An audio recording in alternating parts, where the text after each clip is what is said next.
One of the most well-known lens combinations among APS-C format users is Sigma's famous TRO. 3 prime lenses from the contemporary line which stand out for their more than interesting optical quality, especially considering that we're talking about Sigma's budget range.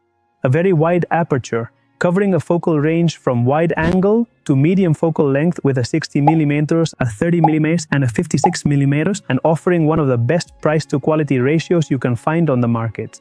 Sigma now complements this trio of aces with a 4th lens that comes to meet the demand from users of these lenses for something below 16mm, a wide-angle lens. My name is Miguel Azorín, and I welcome you once again to Natural Portraits. In this video, we are going to review and test the new Sigma 12mm f1.4 Contemporary for APS-C sensors.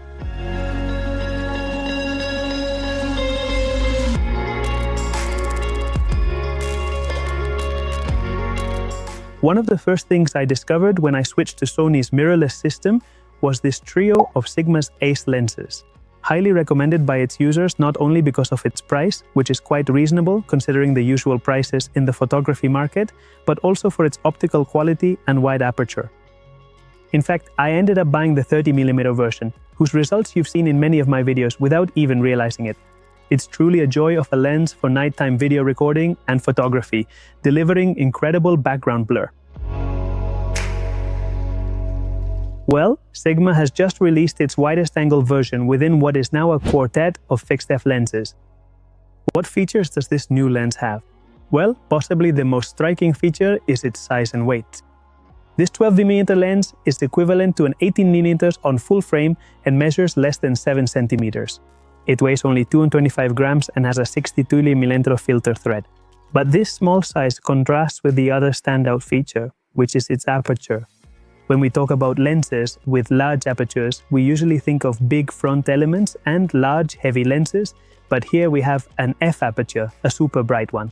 This makes this lens a really interesting option for night photography, Milky Way and stars, as well as for daytime landscape photography, being able to use any filter system on the market, whether square, round, or magnetic.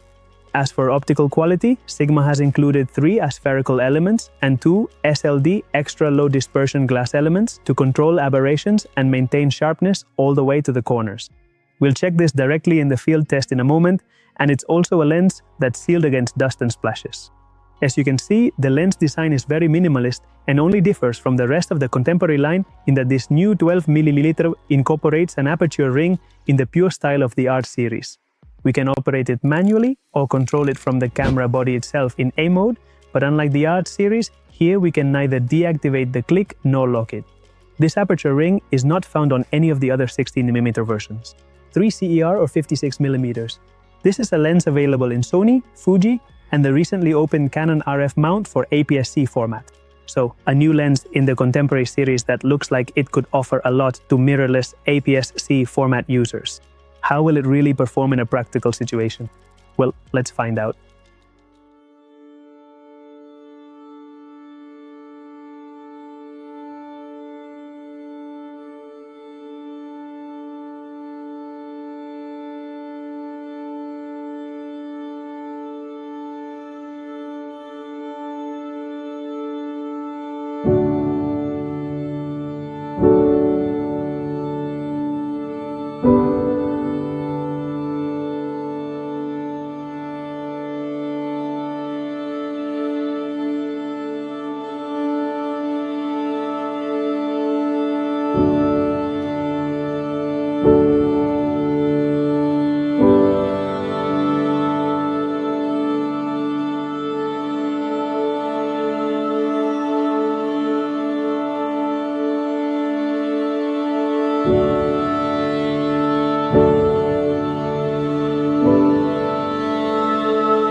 So, to test this lens, we've come up here to the top of the mountains, to a location where there's an abandoned house right in front of us.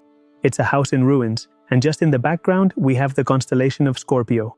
We can see it perfectly, along with the Milky Way, the center of the Milky Way rising.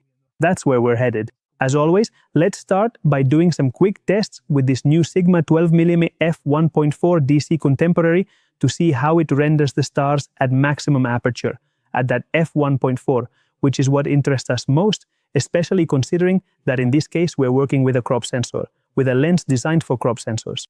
Let's see how it performs in the corners. So I'm going to choose a frame that captures a large portion of the sky and will check the condition of the corners.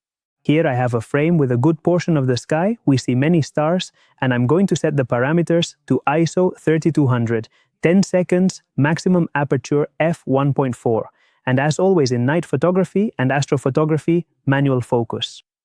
So I enable manual focus on the lens, and I'm going to focus until the stars are as sharp as possible. That will be the focus point for our photos. There we go. So let's take the first shot. Well, here we have the first shot. Let's review it. We have an impressive Milky Way in the sky. Let's zoom in. And in the center of the photo, the stars are really super sharp and perfect. The center of the frame is absolutely perfect. It's incredible. But whenever we analyze any lens for night photography, we shouldn't just look at the center of the frame, which in this case is excellent. We need to check the corners and edges of the photo to see if the lens is able to deliver quality across the entire frame.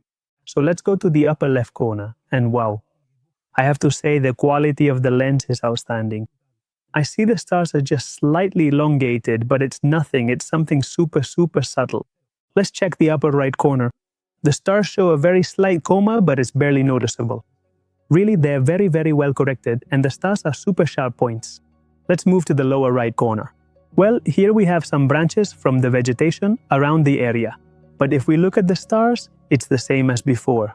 Super sharp stars with, you could say, a very slight coma, but it's really barely visible. I'm just saying that because the star isn't absolutely perfect. But honestly, I'd say it's practically perfect in almost every single way. Lower left corner. Well, we have the same thing here. I think this is the first time I've found when reviewing a lens that's designed exactly for the sensor format we're testing it on. In this case, a contemporary series lens designed for APS-C sensors and tested on an APS-C sensor, that I see this level of quality and sharpness in the stars across the entire frame. Even the RT series lenses that I've tested on APS-C sensors, when open to maximum aperture, some of them show a slight coma in the corners. But in this case, the image quality is outstanding at maximum aperture across the entire frame. What I'm going to do now is stop down the aperture by one stop.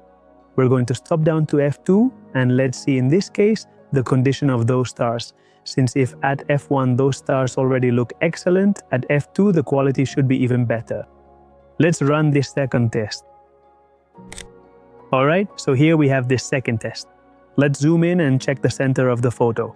It's absolutely excellent. Honestly, I would say I can't really notice much of a difference between what we saw at aperture f1 and what I see now at aperture f2. The stars in the center of the frame are truly like absolute pinpoints. Let's move to the corners. And well, as you can see, if before the stars showed what seemed to be a very slight coma, so to speak, now they are absolutely perfect stars. Very tiny stars, absolutely perfect pinpoints. Well, after these first two tests, as you can see, this lens is truly top-notch for APS-C sensors and perfectly complements that trio of aces. Now, in this case, we complement it with a wide-angle and ultra-wide-angle 12mm f that gives us superb quality for night photography and astrophotography. In addition to showing you the performance of this lens when photographing stars, I'd like to show you what I consider its main strength, which is its aperture, by demonstrating the difference between shooting stars at f1 and shooting stars at f8, which is what most wide-angle lenses on the market offer. And honestly, it's truly like night and day, a very noticeable and significant difference. First, let's carefully set the aperture to a precise f1, then allow for a generous 10 seconds of exposure time, and finally, adjust the ISO sensitivity to a carefully chosen 3200. This combination should yield excellent results.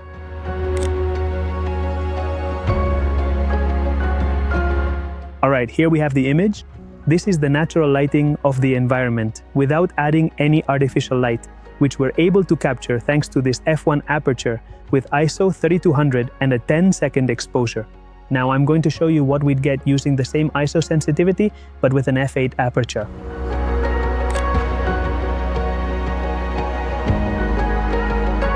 Alright, so here we have this second image, and as you can see, it really is like going from night to day with an f8 aperture. We have very pronounced shadows and possibly even crushed blacks. And I assure you, once you try shooting at f1 for night photography, you won't want anything else. And now that we've come all the way here to test this lens, we can't leave without taking a great photo. So I'm going to stay here composing an image in this setting, and I'll leave you with the results.